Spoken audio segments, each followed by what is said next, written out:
दिल्ली विधानसभा चुनाव को लेकर तमाम चर्चाएं हो रही हैं और तमाम दावे किए जा रहे हैं। इसके साथ ही वो फ्री की स्कीम की भी काफी चर्चाएं हो रही है। आम आदमी पार्टी को से दावा किया जा रहा है कि वो फिर से सत्ता में वापसी करेंगे। इस बातचीत के लिए हमारे साथ मौजूद है केंद्रीय मंत्री आशीष सिंह बघेल साहब। सर, आम आदमी पार्टी के दावा फिर से सत्ता में आएंगे? नहीं आएंगे, क्योंकि झूठ बहुत दिनों तक नहीं चलता है। सत्य परास्त नहीं होता है, थोड़ा परेशान रहता है।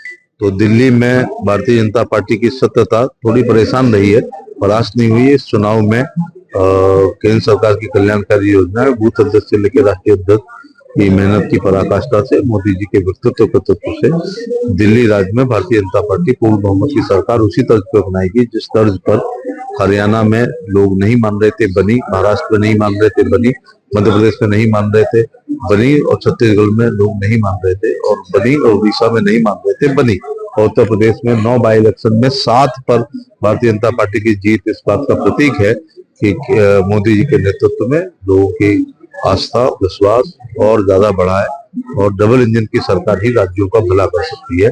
वरना रोज दिल्ली वाद विवादों में हमेशा घिरी रहती है, और जैसे ही डबल इंजन की सरकार बनेगी तो कोई किसी पर आरोप प्रत्यारोप नहीं लगाएंगे, और सभी दोनों सरकारें दिल्ली राज्य की महान जनता के विकास में लग जाएंगी। देखा गया आम आदमी पार्टी की ओर से लगातार फ्री की स्कीम के दावे किए जा रहे हैं। छात्रों को निःशुल्क बस सेवा, मेट्रो सेवा।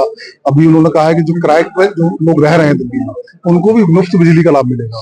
इस तरह की स्कीम का चुनाव में क्या असर पड़ेगा? प्रधानमंत्री जी ने अपने पहले ही भाषण में कह दिया था कि भारतीय जनता पार्टी की सरकार बनने पर पूर्ववर्ती योजनाओं को समाप्त नहीं किया जाएगा, और कल नड्डा जी ने एक कल्याणकारी योजनाओं को बहुत विस्तृत से बताया है, और भाजपा जो कहती है वो करती है।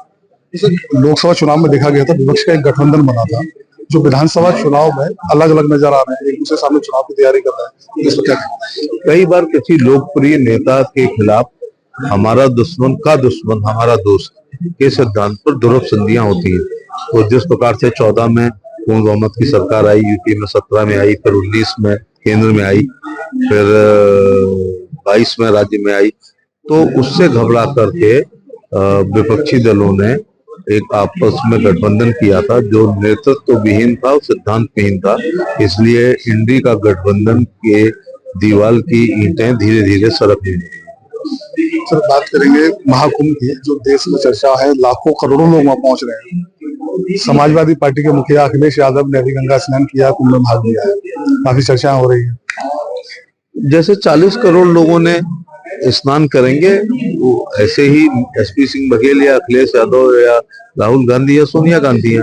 हम लोग तो आम आदमी हम तो मानते हैं, तो वो स्नान करना चर्चा का विषय नहीं होना चाहिए। मुझे अच्छा लगा कि कुछ लोगों ने वादा किया, जाने का प्लान बनाया, और कुछ लोग करके आए हैं। माँ गंगा तो सबको बुलाती है, और ये वहां पर कोई किसी जात धर्म या क्षेत्र के लोगों का ही कुंभ नहीं है।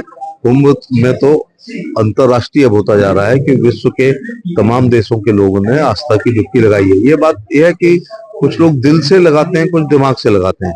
जब 140 करोड़ में 40 करोड़ माने लगभग 1/3 लोग जा रहे हैं, तो फिर कई पार्टियों के नेताओं को लगता है कि हम अलग थलग ना पड़ जाएं। तो भारतीय जनता पार्टी और उसके समर्थक प्रशंसक अनुयायी जो हृदय से डुबकी लगा रहे हैं, और कुछ लोग दिमाग से भी लगा रहे हैं कि कहीं आलोचना का विषय न बन जाए।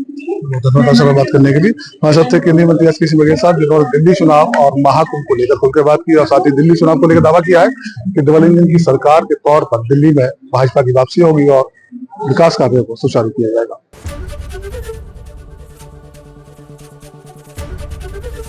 एबीपी गंगा, खबर आपकी, जुबान आपकी।